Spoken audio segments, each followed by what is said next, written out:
Agradecer ao nosso auxiliar Edson pelo grande trabalho que foi feito acerca do balcão de som. Ficou muito bonito para a honra e glória do Senhor Jesus. Glória a Deus. Atos capítulo 16, versículo 16 ao 26. Quem achou diz amém. O tema desta noite da palavra do Senhor que Deus propôs ao meu coração e ao seu coração é: o louvor toca o coração de Deus. Eu peço que nesta noite você repita, por gentileza, de uma unidade: o louvor toca o coração de Deus. Versículo 16. E aconteceu que, indo nós à oração, nos saiu ao encontro uma jovem que tinha um espírito de adivinhação, a qual, adivinhando, dava grande lucro aos seus senhores. Esta, seguindo a Paulo e a nós, clamava, dizendo: estes homens que nos anunciam o caminho da salvação são servos do Deus Altíssimo. E isto fez ela por muitos dias. Mas Paulo, perturbado, voltou-se e disse ao espírito, ou ao demônio: em nome de Jesus Cristo, te mando que saias dela. E na mesma hora saiu. E vendo seus senhores que a esperança do seu lucro estava perdida, prenderam Paulo e Silas e os levaram à praça, à presença dos magistrados. E apresentando-os aos magistrados, disseram: estes homens, sendo judeus, perturbaram a nossa cidade e nos expõem costumes que nos não é lícito receber nem praticar, visto que somos romanos. E a multidão se levantou unida contra eles. E os magistrados, rasgando-lhes as vestes, mandaram açoitá-los com varas. E, havendo-lhes dado muitos açoites, os lançaram na prisão, mandando ao carcereiro que os guardasse com segurança, o qual, tendo recebido tal ordem, os lançou no cárcere interior e lhes segurou os pés no tronco. Aleluia. Perto da meia-noite, Paulo e Silas oravam e cantavam ou louvavam hinos a Deus. E os outros presos escutavam. E de repente sobreveio um tão grande terremoto que os alicerces do cárcere se moveram e logo se abriram todas as portas e foram soltas as prisões de todos. Glorifica o nome do Senhor se aceitando nesta noite.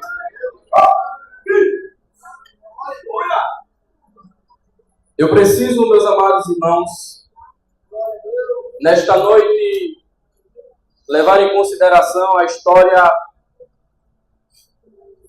que foi nos escrita há muito tempo atrás sobre o livro de Atos dos Apóstolos. Nesta noite, permita-me pedir toda a sua atenção para que você entenda aonde o Espírito de Deus quer levar a sua consciência. E permita-me pedir a sua atenção para você entender tudo aquilo que Deus quer falar ao seu interior. O livro de Atos dos Apóstolos, ele é considerado por alguns como a continuação do Evangelho de Lucas, porque pela sua narrativa, pela sua historicidade e pelo tempo que foi escrito, e também escrito pelo Dr. Lucas, o livro de Atos dos Apóstolos é considerado por alguns como sendo o quinto evangelho. Oh, glória a Deus. Lucas, ele escreve o livro de Atos dos Apóstolos para um cidadão que era bastante rico, tanto é que no capítulo de número 1 do livro do Atos dos Apóstolos, ele vai chamar esta pessoa de excelentíssima, porque ele era muito importante e muito influente dentro de Jerusalém. Então, Lucas, escrevendo o livro de Atos dos Apóstolos, ele vai dizer: ó Teófilo, eu escrevo para você esta obra e outras traduções eu faço para você este tratado, ou seja, eu escrevo este livro como sendo os atos da igreja primitiva, para você guardar e para você divulgar para outros irmãos que estão dentro de Jerusalém, dentro da Judeia e nos confins da terra. Se fôssemos dar um nome ao nome que nós lemos esta noite, Atos dos Apóstolos, nós daríamos um título bastante tremendo na presença do Senhor, porque se nós fôssemos dar um título para o livro de Atos dos Apóstolos, chamaríamos ele de Atos do Espírito Santo. Por quê? Porque é no livro de Atos dos Apóstolos onde se cumpre a promessa que foi feita em Joel, capítulo de número 2, e versículo de número 28, que dizia que o Espírito Santo de Deus, naqueles dias, seria derramado sobre toda a carne. E aqui no livro de Atos dos Apóstolos, esta promessa se cumpre no capítulo de número 2.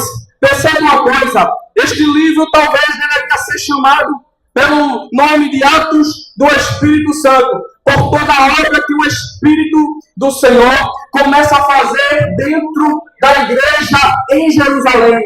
Mas o que me chama a atenção aqui no livro de Atos dos Apóstolos, o Espírito Santo não se priva totalmente a Jerusalém. Ele começa a sair de dentro de Jerusalém, vai até a Judeia, vai até a Samaria e chega até os confins da terra. Oh, glória a Deus. Lucas escreve em Atos sobre a conversão de um homem chamado Paulo. Não confunda, por favor, que Paulo teve o seu nome trocado. Porque Paulo era um nome grego e Saulo era um nome hebraico. E o nome latim de Paulo era Paulus. Então Paulo tinha 3 nomes. Deus não mudou o nome de Paulo, como alguns acreditam que acontecesse. Tanto Paulo era chamado na época por Paulo, Saulo ou Paulus. Isso é história bíblica. E eu preciso dizer isso aqui porque isso faz parte da história de Paulo. Glória a Deus, aleluia. Paulo, ele era um judeu circuncidado da tribo de Benjamim. E o que me chama a atenção na narrativa da história de Paulo é que ele era herdeiro, pastor Aventor Silvestre, da cultura do farisaísmo. Paulo, ele era considerado em Jerusalém o maior fariseu daquela época. Ele era considerado em Jerusalém o judeu mais influente daquela época. Mas tendo Paulo todos esses títulos tremendos em Jerusalém e no meio do povo judeu, dentro da terra de Israel, e até conhecido pelo Império Romano, percebe uma coisa, que Deus, aleluia, glória a Deus, resolve fazer uma história nova na vida de Paulo.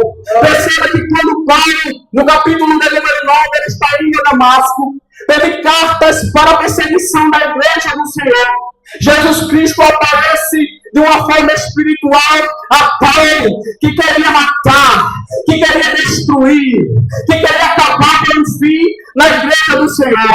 E o Espírito do Senhor Jesus Cristo aparece a Paulo no caminho de Damasco. E perceba uma coisa, Paulo tinha todos esses privilégios dentro da nação de Jerusalém.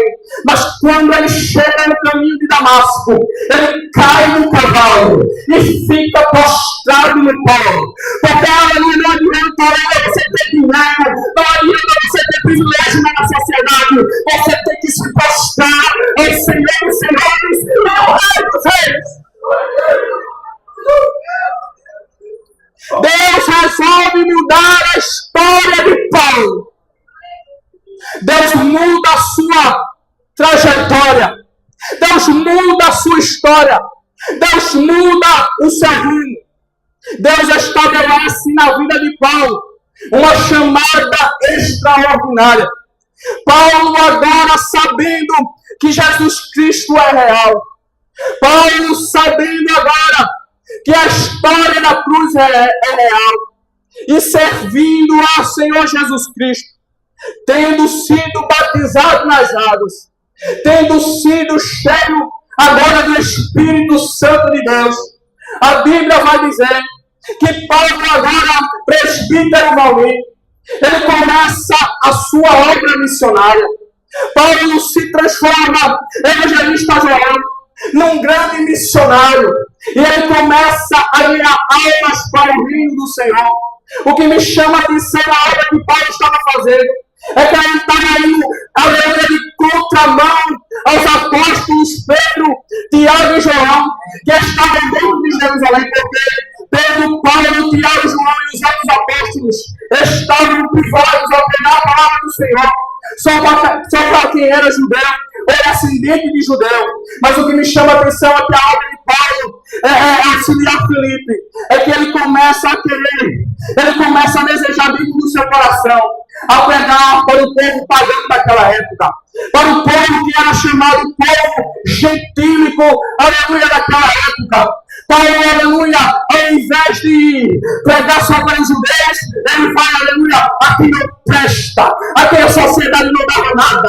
Olha, glória a Deus, e deve liberar a palavra de Deus. Deus sabe da onde você saiu, Deus sabe da onde você é, Ele criou você, aleluia, Ele criou o pó, e criou as cinzas, tu não vale nada, mas sempre tem o privilégio de estar com tudo por esse e levantar para tirar o filho do Senhor.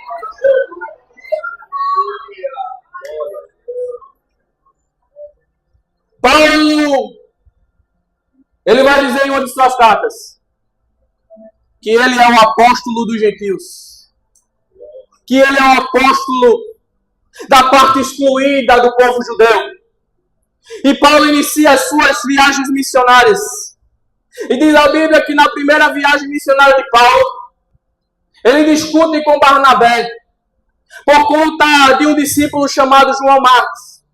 Paulo discute na sua primeira viagem missionária com Barnabé, e ele segue o caminho, e Barnabé se separa dele. Olha, Deus, eu preciso te contar isso para você entender o que Deus quer falar no teu coração.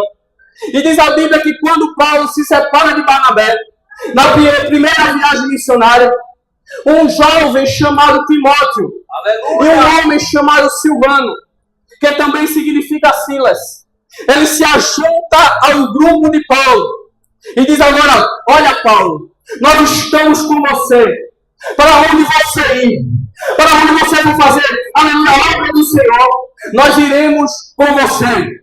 E diz a Bíblia que Paulo agora organiza a sua segunda viagem missionária pastoral com Silvestre. E ele começa a caminhar, ele começa a pregar nas nações. E diz a Bíblia que Paulo põe dentro do seu coração que ele iria à Ásia Menor, pregar a palavra do Senhor. E quando Paulo, Silas, Timóteo e o evangelista Lucas estão no caminho para entrar, aleluia, ao país, para entrar ao país chamado Bitínia, que ficava na Ásia Menor, o Espírito Santo de Deus teve Paulo e pegar naquele lugar. Glória a Deus! E diz a Bíblia que Paulo volta para Troade. Aleluia, glória a Deus! Para saber qual era a palavra do Senhor que Deus ia fazer na sua trajetória, na sua caminhada. E quando era de noite, glória a Deus, aleluia, Paulo tem uma visão dos céus. Uma visão que Paulo tem. Ele entende, junto com Lucas, Timóteo, aleluia, e Silas. Ele entende que tem que entrar, sabe aonde? Na Macedônia. Porque na Macedônia a palavra de Deus ainda não tinha chegado. Na Macedônia a palavra de Deus ainda não tinha sido ministrada. E essa palavra de agora vai para Macedônia.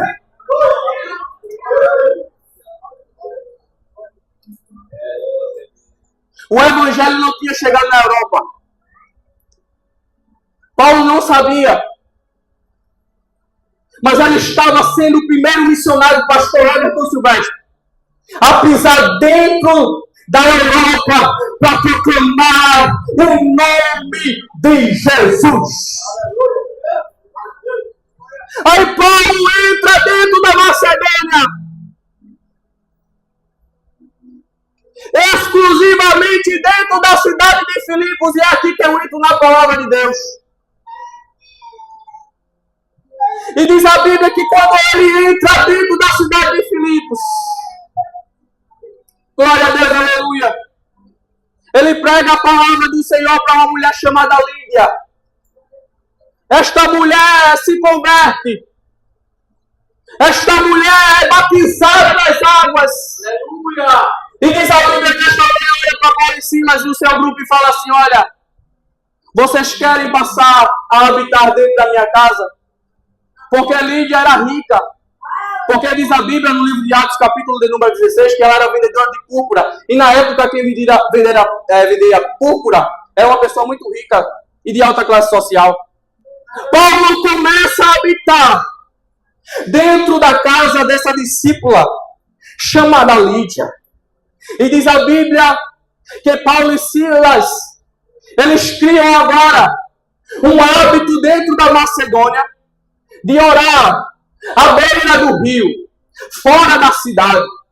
E toda vez que Paulo e Silas se levantavam pela manhã para ir, aleluia, glória a Deus, orar na beira do rio, no meio do caminho, no centro da cidade, se levantava uma mulher cheia de demônios que era usada para adivinhação naquela cidade de Filipos. E diz a Bíblia que esta mulher, através do espírito de adivinhação, ela dava muito lucro aos seus senhores. E Paulo e Silas, todas as manhãs que iam orar, ele dava um encontro com esta jovem que estava possessa, por esta jovem que estava sendo atormentada por aquela quantidade de espíritos malignos.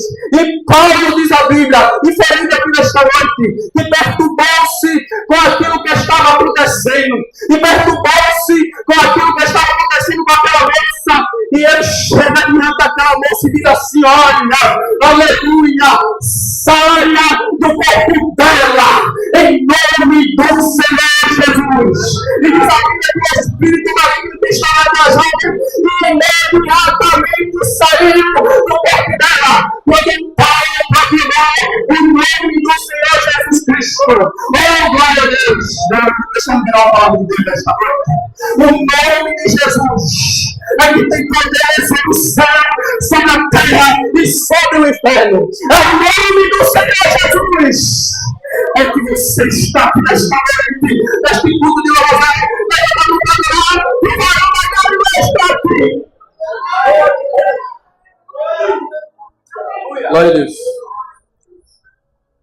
Aí Paulo expulsa o demônio e ele agora é levado a julgamento em praça pública. Perceba uma coisa: quando Paulo é levado para julgamento em praça pública, a pergunta que se faz entre os estudiosos da Bíblia é: por que o povo daquela época não levou em consideração que Paulo e Silas eram cidadãos romanos? Porque Paulo e Silas tinham cidadania romana. Ou seja, eles tinham privilégios diante da sociedade. Diga por quê? Um pouco mais alto. Por quê? Porque quem era cidadão romano era de família rica. Trazendo para o dia de hoje, quem era cidadão romano naquela época era que a família era milionária, que possuía muita influência, que eram políticos.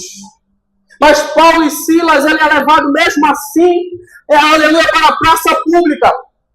Mas o que dói ao meu coração é saber que naquele contexto histórico e cultural, todo aquele que era cidadão romano, ele era proibido, mesmo que cometesse um crime, de levar chicotadas, pastor Everton Silvestre. Mas a gente sabe hoje em dia o que significa isso. É porque Paulo e Silas tinham o Espírito Santo de Deus habitando em Deus. A humanidade, aleluia, o dinamismo, o paganismo, os pecados não podem suportar alguém que é cheio da presença de Deus. Criou acusações, criou perseguições, por isso tem a luta da sua vida, por isso tem perseguições na tua história, mas não é nada de errado não, porque tu és cheio do Espírito Santo de Deus. Oh, aleluia. Aí Paulo e Silas, eles são julgados em praça pública.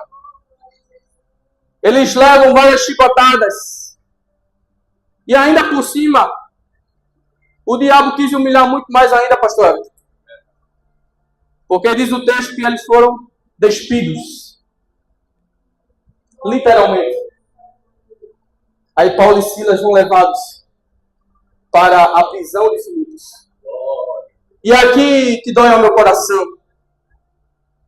Glória a Deus. Paulo e Silas é levado para a prisão de Filipos.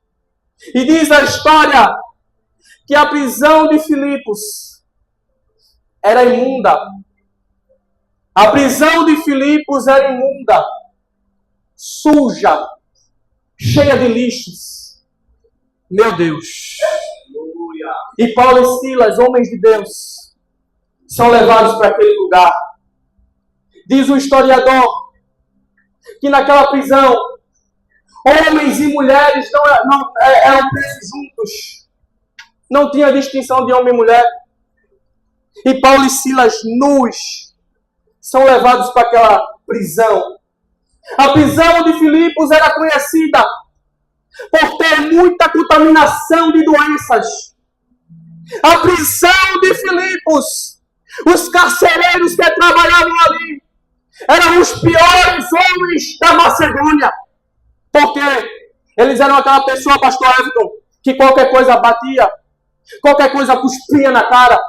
E Paulo e Silas são levados para aquele lugar. Diz o historiador que a prisão de Filipos, ela tinha uma tão grande superlotação de pessoas, que o calor era terrível naquele lugar. A desidratação era terrível naquele lugar. E ainda por cima, para piorar a história, existia um negócio chamado tronco. E o tronco ficava fixado no chão. E diz a Bíblia que o tronco foi usado para prender as pernas de Paulo e de Silas. Perceba, o tronco naquela época era para quem era estuprador. Desculpa a expressão, mas eu tenho que falar isso. Criminoso de alta periculosidade. E os nossos irmãos foram colocados naquele tronco. Eles ficavam numa posição quase que de ponta de pé e não conseguiam se mover. Era quase impossível, pastor Everton, se movimentar. Glória a Deus. E para piorar o contexto, diz a história que quando era noite, os carcereiros juntavam todo mundo da prisão e levavam todo mundo para o cárcere interior. Ficavam todo mundo junto. Todo mundo comprando o tronco, não era só Paulo e Silas não, que outras pessoas também. E eu imagino, glória a Deus, aleluia, Paulo e Silas, aleluia, naquela posição, junto com todo mundo ali. Mesmo em sofrimento, mesmo despidos, mesmo em calor, mesmo em desidratação, mesmo as costas estarem feridas das chicotadas. Aleluia! Aí vem a palavra revelada do céu. Quando chega perto da meia-noite, oh glória a Deus, não haveria dor dentro de Paulo e Silas que os poderiam parar. Oh glória a Deus, estavam impossibilitados de se mover, porque a prisão era terrível, mas perto da meia-noite, eles oravam e cantavam e cantavam. Porque a prisão não consegue parar um verdadeiro adorador. As impossibilidades da vida não podem parar quem tem um coração destemido a adorar o Santo dos Santos. Oh, glória a Deus, eu não sei se você está entendendo essa palavra, mas eu vou ter que aplicar na sua vida. Não importa como você chegou até aqui, não importa como está a situação na tua casa, no teu trabalho, na tua rua, você tem que ser um verdadeiro adorador. Não importa o que aconteça com você. E deixa eu adiantar que as horas já se passaram. Glória a Deus. Versículo 26. E de repente sobreveio um tão grande terremoto, que os alicerces do cárcere se moveram, e logo se abriram todas as portas, e foram soltas a prisão de todos. Olha que interessante. E foram soltas a prisão de todos. Aleluia! Tinha ali matador, tinha ali bandido, tinha ali todo mundo que não prestava na prisão de Filipos. Mas o mesmo poder que desceu sobre Paulo e Silas para tirar eles da prisão, desceu. Aleluia, glória a Deus. Em quem não prestava da sociedade. Aleluia. Sabe por quê? Porque o louvor de um verdadeiro adorador interfere também a quem está ao seu redor. Eita, glória a Deus, desceu do céu essa aqui. Eu não sei como está a tua família, aleluia, se regala nesta noite, mas você louvando nas madrugadas, quando ninguém te vê, o teu louvor interfere na vida da tua família. Ora, bala, shuribicai, 10, show. O teu louvor interfere a quem está ao teu redor. Oh, glória a Deus. Se tem alguém problemático, deixa eu te dar um conselho. Feche os teus olhos de noite. Oh, glória a Deus. E exalta o nome do Senhor.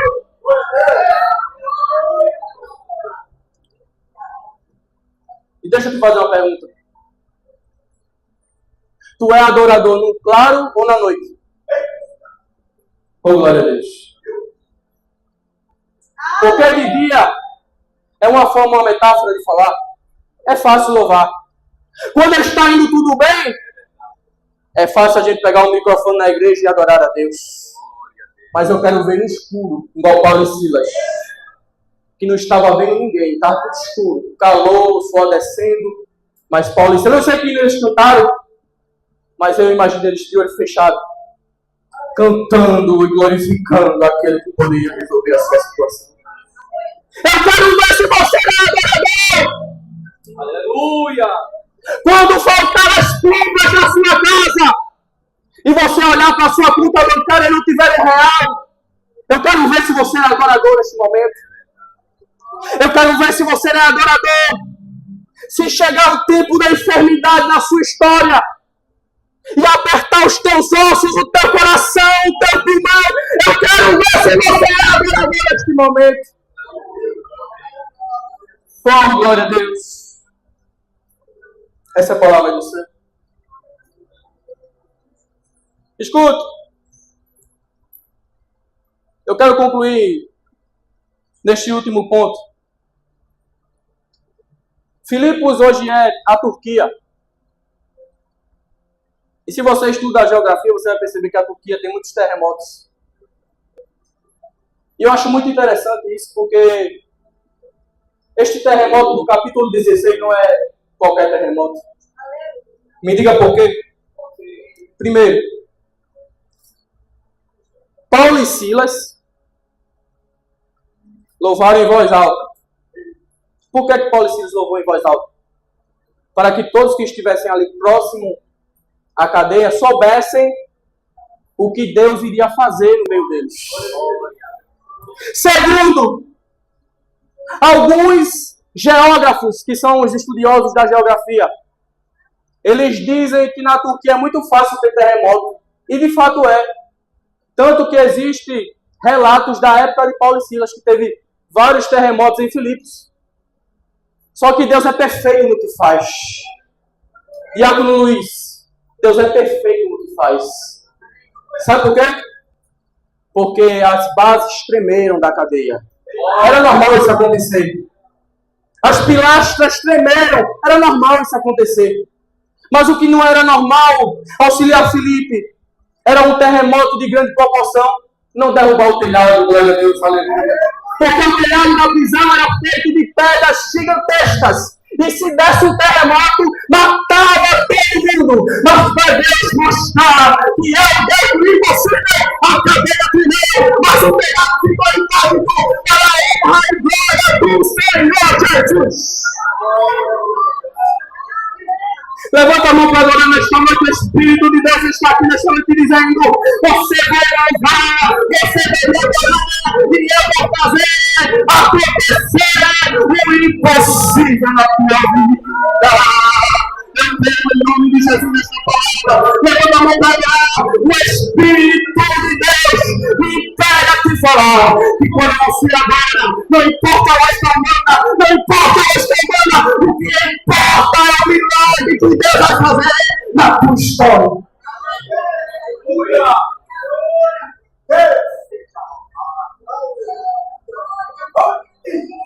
Oh, aleluia. E como deve ser o nosso louvor? O nosso louvor precisa ter gratidão. Precisamos ter fé no nosso louvor. Precisamos ter sinceridade. Precisamos ter quebrantamento. Precisamos ter arrependimento. E deixa eu falar uma coisa. Alguns louvores que estão sendo cantados por aí não são louvores. Porque o louvor diz assim: eu posso, eu venço, eu consigo, eu tenho que receber, Deus me deve.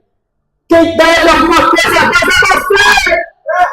Oh, glória a Deus, o louvor deve ser feito e cantado para exaltar a sua soberania, para exaltar o seu poder, a honra e a glória do Deus. Oh, glória a Deus. Oh, glória a Deus. O louvor é para exaltar o Deus dele, a soberania dele, o poder dele, os beneplácitos dele, a palavra dele, as misericórdias dele, as promessas dele, as obras dele. E Deus agora nós primeiro podemos fazer o melhor deste lugar.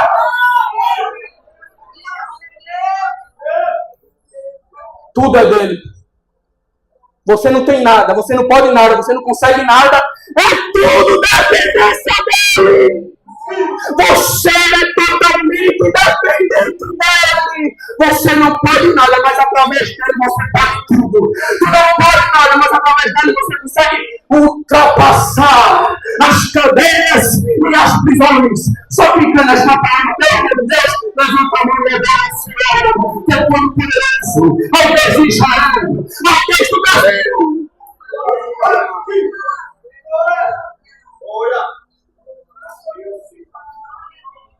O louvor toca o coração de Deus. Hebreus capítulo 13, versículo 15. Devemos entregar a Deus um sacrifício de louvor. E o sacrifício de Israel, ele era queimado. E quando ele era queimado, a fumaça subia até a presença de Deus. Glória a Deus. Mas o escritor aos Hebreus está dizendo assim: você agora, hoje, pode dar a Deus um sacrifício de louvor. E sabe o que é isso? Olha como é o sacrifício de louvor. Eu não estou falando mentiras aqui não, eu estou falando da palavra de Deus. Quando você louva, oh glória, diz e adora a Deus, o teu louvor sobe, ultrapassa o primeiro céu, ultrapassa as galáxias, ultrapassa todos, aleluia, glória a Deus, os planetas do universo. Aí chega no terceiro céu, aí entra na sala do Todo-Poderoso. Sabe o que me chama a atenção? É que Deus faz uma coisa extraordinária. Evangelista Joel, quando o louvor sobe até o seu trono, diz a história, a Bíblia, os estudiosos, todo mundo diz que Deus faz assim. Olha para baixo e respira aquilo que você cantou. Aleluia. Sabe o que é isso? É o teu louvor tem o poder de movimentar Deus no seu trono. Fique de pé nesta noite. louve na sua casa, louve na sua rua, louve no seu emprego, louve dentro da igreja, louve fora da igreja, louve ao tempo e louve a fora do tempo, porque Deus vai fazer a mover acontecer na sua história.